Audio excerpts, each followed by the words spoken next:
Welcome back. आप देख रहे हैं बनो अपना फाइनेंस मिनिस्टर। और जी हाँ, आप स्क्रीन पे सोने की ज्वेलरी देख सकते हैं। और अब बात होने वाली है गोल्ड लोन पर, जो नए नियम अब लागू हुए हैं और इन नए नियमों में क्या बदलाव है, किस तरह से आपको इनको समझना चाहिए। और एज अ लोन भी अगर आप सोने पर लेना चाहते हैं तो क्या क्या सावधानियाँ आपको बरतनी चाहिए, क्या है नए नॉर्म्स, रेगुलेटरी नॉर्म्स को लेकर भी जो बदलाव हुए हैं। पिछले दिनों हमने देखा काफ़ी सारी NBFCs पर गाज भी गिरी है इसके चलते। किस तरह से सतर्कता बरतनी चाहिए, सावधानी बरतनी चाहिए, एक्सपर्ट से बातचीत करते हैं। पूजा सिंह, CEO मणिपाल फिनटेक की मेरे साथ जुड़ गई हैं। पूजा, हाय, गुड इवनिंग, स्वागत है आपका। और पूजा, रेगुलेटरी सवाल अगर मुझे सबसे पहले आपसे पूछना हो तो लगातार हमने देखा है कि गोल्ड लोन RBI के कंसर्न में रहा है। NBFCs और जो कंपनियां गोल्ड लोन दे रही हैं, लगातार उसको देख के ट्रैकिंग हो रही है। कुछ रेड फ्लैग्स बीच में आए थे जिसको लेकर एक बार फिर से रेगुलेटर ने स्टेप इन किया और कढ़ाई और सख्ती बरती है इन कंपनियों पर। फिलहाल जो बदलाव आए हैं वो किस तरह के बदलाव हैं? अगर हम गोल्ड लोन नियमों की बात करें, पहले क्योंकि काफ़ी सख्ती थी, क्या इसमें किसी भी तरह की ढिलाई बरती गई है? किन किन पैरामीटर्स पर हम ये बदलाव देख रहे हैं? जी, थैंक यू मुझे यहाँ पे आमंत्रित करने के लिए। गोल्ड लोन में अगर आप देखें, आरबीआई ने अभी रिसेंटली जो नियम प्रस्ताव डाले हैं, अभी उन्होंने उसको फाइनलाइज नहीं किया है। वो ज्यादातर कस्टमर और कंज्यूमर के प्रोटेक्शन के लिए है। अगर आप देखें तो उन्होंने ये डिफाइन किया है कि किस तरीके से एनबीएफसीज को अपने कस्टमर्स को इवैल्यूएट करना है, एलटीवी रेशो क्या रखना है, बेसिकली जो आप लोन लेते हैं अपने गोल्ड के अगेंस्ट उसका क्या रेशो होना चाहिए, जो कस्टमर्स से डॉक्यूमेंट्स आते हैं उसके तहत कस्टमर्स को सही गोल्ड की वैल्यू मिले, वो सारी नियम उन्होंने डिफाइन किए हैं। बहुत हद तक ये जो सारे सुझाव हैं कस्टमर्स और कंज्यूमर्स के प्रोटेक्शन के लिए हैं, एंड उसी तरीके से आरबीआई हमेशा काम करता रहा है। हाँ, इसमें जो पहले काम करने के तरीके थे एनबीएफसीज के, स्पेशली जो हर तरीके के डॉक्यूमेंट्स के तहत, हर तरीके के गोल्ड के तहत वो लोग लोन दे रहे थे, उन सब में थोड़ा सा दबाव आएगा। बट ये जहां तक देखा जाए कंज्यूमर्स की बेनिफिट के लिए ही है। काफी हद तक बहुत सारे ऐसे केसेस आरबीआई के सामने आए थे जहां पर कस्टमर्स को उनकी सही वैल्यू नहीं मिल रही थी। गोल्ड के ऑक्शन के समय कुछ और रेट बताया जाता था, गोल्ड लेते समय कुछ और रेट बताया जाता था। तो उस तरीके की सारी कंप्लेन्स और चीजों को देखते हुए आरबीआई ने ये नए नियम बनाए हैं। तो आरबीआई के बेसिकली चार पैरामीटर्स हैं जहां पर वो अपना ये पूरा नियम ला रहे हैं। एक है कस्टमर प्रोटेक्शन, जैसे कि मैंने कहा। दूसरा है क्रेडिट अप्रेजल और एसेट क्लासिफिकेशन की प्रोविजनिंग कैसे की जाए। तीसरा है कि रिस्क मैनेजमेंट और इंटरनल कंट्रोल्स कैसे आपको मैनेज करने as a lender, as an NBFC. और डॉक्यूमेंटेशन और डेटा डिस्क्लोजर कैसे करना है। सो इन चारों चीजों के तहत आरबीआई ने अपना नया जो ड्राफ्ट सर्कुलर है वो लॉन्च किया है। थोड़ा सा मैं चाहती हूँ कि हम जोखिम पर फोकस करें। लोन टू वैल्यू रेशियो की अगर हम बात करें, और जिस तरह से आपने बताया कि ग्राहकों की हित जो कि सर्वोपरि है आरबीआई के लिए, रेगुलेटर के लिए हमेशा, किस तरह से अब गोल्ड स्वीकार किया जाएगा, किस तरह के गोल्ड को लेके एक्सेप्टेबिलिटी होगी, लोन टू वैल्यू रेशियो में किस तरह के बदलाव किए गए हैं। और अगर हम अदायगी की बात करें कंज्यूमर की तरफ से, क्या उसमें किसी तरह के बदलाव? जी, सो एलटीवी में देखिए, दो तरह के लोन क्लासिफाई किए हैं इस समय आरबीआई ने गोल्ड लोन के तहत। एक लोन जो आप लेते हैं अपने कंजम्पशन के लिए, यानी कि आपका कोई इमरजेंसी खर्चा आ गया, या फिर आपको कहीं अपने एक्सपेंशन, आपको कुछ अपने खर्चे करने हैं, जैसे अब्रॉड जाना है या कोई गाड़ी खरीदनी है उसमें कुछ कमी आ गई, या आपको अपना घर खरीदना है उसमें कुछ कमी आ गई, तो इन सारे कंजम्पशन रिलेटेड लोन्स को एक अलग क्लासिफिकेशन दी गई है। और दूसरी क्लासिफिकेशन उन्होंने दी है कि जो आप अपने बिजनेस एक्सपेंशन, या फॉर एग्जांपल बहुत सारे फार्मर्स और बहुत सारे एसएमईज इन लोन्स को इस्तेमाल करते हैं, तो उनको अगर अपने बिजनेस एक्सपेंशन के लिए या अपने एग्रीकल्चरल एक्सपेंशन या उसमें इन्वेस्टमेंट के लिए लोन चाहिए, तो उसकी एक दूसरी क्लासिफिकेशन है। सो दो तरीके से लोन क्लासिफाई किए गए हैं, एक कंजम्पशन के लिए और एक बिजनेस और एक्सपेंशन के लिए।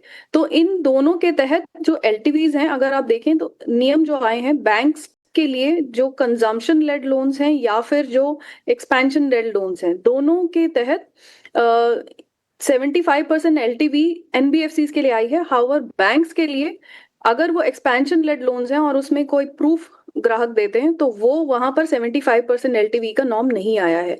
अब ये 75% एलटीवी का नॉर्म एक तरीके से थोड़ा सा चेंज जो हुआ है वो ये है कि पहले आप लोन लेते समय एलटीवी देखते थे कि लोन टू वैल्यू रेशो, कि अगर सोने की वैल्यू 100 रुपए है तो आपको 75 रुपए दिए जाते थे।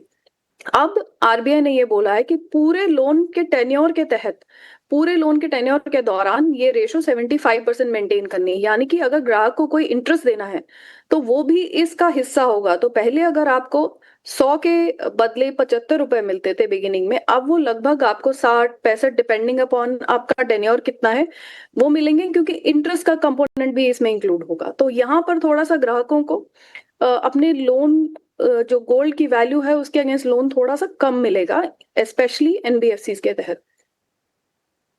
एक और चीज़ यहाँ पे, क्योंकि हम ज़्यादा ग्राहकों को लोन मुहैया कराने की बात कह रहे हैं, कम से कम जो मसौदा तैयार हुआ है वो तो यही कहता है।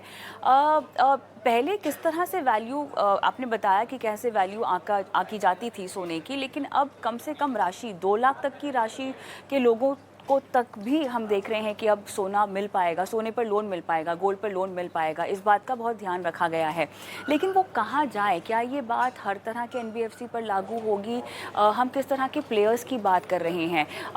इम्प्लीमेंटेशन इसकी अगर होगी तो वहाँ पे भी रेड फ्लैग्स आएंगे। क्या ये पूजा वाकई मुमकिन है?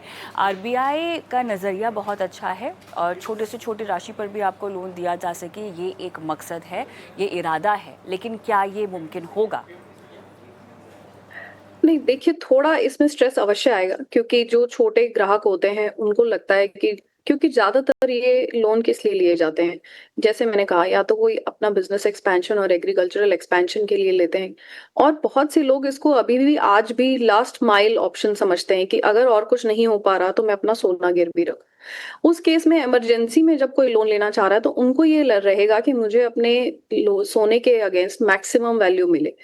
जब ये नियम आएंगे उससे, हाँ, जो लोकल हमारे मनी लेंडर्स रहते हैं, या जो लोकल अपने आसपास के ज्वेलर्स रहते हैं जिनके पास लोग जाके ये लोन लेते हैं, जो कि ज्यादातर हाई रेट ऑफ इंटरेस्ट पे, हाई दर पे दिए जाते हैं, वहां पर थोड़ा सा झुकाव मुझे लगता है आएगा लोगों का, क्योंकि उनको वहां पर लोन की वैल्यू काफी मिलेगी।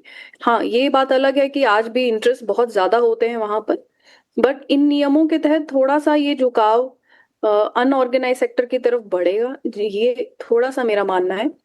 इसके तहत आई थिंक बहुत सारे वो रिक्वेस्ट भी गए हैं आरबीआई पे कि वो इसको रिकंसिडर करें, देखें कि इसमें स्पेशली छोटे लेंडर्स को, छोटे बोरोअर्स को इम्पैक्ट ना हो और उनको अपने लोन की मैक्सिमम, गोल्ड की मैक्सिमम वैल्यू लोन के जरिए मिले। सवाल यहाँ पर ये है, क्योंकि हम सोने पर लोन की बात कर रहे हैं, गोल्ड पर लोन की बात कर रहे हैं। ये बहुत सारे लोगों के लिए आखिरी रिसॉर्ट भी होता है, बहुत सारे लोगों के लिए उनका पहला विकल्प होता है लोन लेने का। कब कंसिडर करें सोने पर, गोल्ड पर लोन लेना? आपकी पूरे फाइनेंशियल जर्नी या पूरी फाइनेंशियल लाइफ में और भी बहुत सारे तरीके हैं जहाँ पर आप लोन कंसिडर कर सकते हैं। बहरहाल, अगर हम पर्सनल लोन से इसको कंपेयर करना चाहें, एनी डे गोल्ड लोन आपको प्रेफर करना चाहिए? क्या ये हमारा फर्स्ट ऑप्शन हो सकता है अगर आप कोई कर्ज लेना चाहें तो? इनफैक्ट मैं तो ये बहुत स्ट्रांगली कहूंगी कि आपको गोल्ड लोन की तरफ ही जाना चाहिए पर्सनल लोन के बजाय। एक, इसकी हमेशा से आपको रेट ऑफ इंटरेस्ट और जो ब्याज लगता है वो बहुत कम रहता है कंपेयर टू पर्सनल लोन। दूसरा, इसमें अगर आप देखें जो क्रेडिट नॉर्म्स है जिसके तहत हम ग्राहक का, जिसके तहत हम बोरोअर का अंडरराइटिंग या एलिजिबिलिटी चेक करते हैं, वो भी थोड़ा लीनियंट रहते हैं इसमें। तीसरा, अगर आप सोचें, कभी भी आप हर समय तो अपना सोना पहन के घूम नहीं रहे हैं, वो आपके लॉकर में पड़ा है, वो आपके घर के लॉकर में या बैंक के लॉकर में पड़ा है। तो क्यों ना उसको आप छोटे टेन्योर के लोन्स, जो गोल्ड लोन्स होते हैं, उसमें आप बैंक्स के पास जाएं, आप एनबीएफसीज के पास जाएं, मल्टीपल लेंडर्स के पास जाएं, उसको वहां रखें। सोना आपका आज भी वैसा ही है जैसा वहां रखने पे रहेगा। तो उसके तहत आपको अच्छी रेट मिल सकती है, आपको छोटे दर के लोन्स मिल सकते हैं, आपको गोल्ड के अगेंस्ट अच्छी वैल्यू मिल सकती है।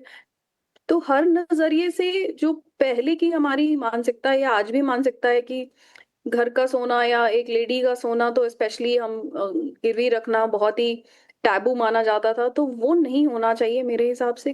गोल्ड लोन एक बहुत ही सिंपल और बहुत ही सरल तरीके के लोन्स होते हैं। इनमें ज़्यादा डॉक्यूमेंटेशन नहीं होता, रेट ऑफ इंटरेस्ट बहुत कम होता है और आपका सोना एज़ इट इज़ पड़ा है। आपको जब ज़रूरत है, आप लोन पे कीजिए और अपना सोना वापस ले आइए। मसौदा जिस पर अब देखना पड़ेगा कि किस तरह से नियम बनते हैं, लेकिन फिलहाल जो जानकारी आपने दी है, बहुत बहुत धन्यवाद पूजा शो में शिरकत करने के लिए आज।